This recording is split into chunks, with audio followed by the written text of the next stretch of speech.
And there's a lot of fear-mongering about pregnancy vaccination, but we have some great data from IVF specialists who have observed that after women have been vaccinated against COVID-19, their embryos have no increased abnormalities during development. There is no increase in...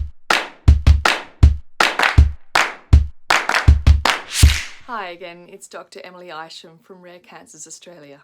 I'm going to address the recommendations around COVID vaccination during pregnancy and breastfeeding today because there's a lot of confusion, which I'm sure many of you have seen. So all the peak medical bodies, including our own ATAGI, which is the expert vaccine recommendation body, RANZCOG, WHO, CDC in America, and the UK and Canadian obstetrics and gynecology bodies have recommended that pregnant and breastfeeding women be vaccinated against COVID-19, preferably with the Pfizer vaccine. Globally, COVID-19 has actually proven to be a very serious illness during pregnancy, especially during the last trimester because of lower immunity and reduced lung capacity. And they've actually seen a rise in pregnant women who are critically ill and needing ventilators. And there's also been a huge increase in premature delivery of the babies, preeclampsia and other terrible outcomes. On the other hand, from our real-world data that's constantly coming in, we can see that the vaccines during pregnancy don't in fact have an increased rate of miscarriage. There is no harm done to the baby within,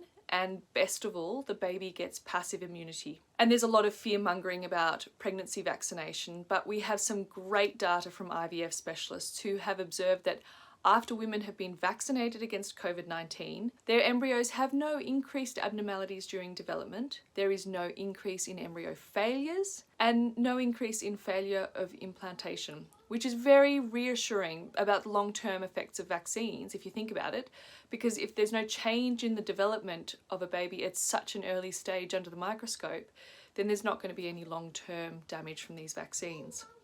Those same peak medical bodies have also recommended that women who are breastfeeding get vaccinated. I mean, it makes sense because other inactivated vaccines are fine during pregnancy and breastfeeding, and these are very similar vaccines. Basically, the mRNA or the viral vector in the AstraZeneca causes the body's cells to make the spike protein as like a harmless mask so our immune system can see it, remember it, and prepare for it for next time. And then the mRNA breaks down and is actually eliminated entirely from the body, so none of the actual vaccine passes into breast milk. But the baby does get antibodies from the mum, and so thus gets what we call passive immunity.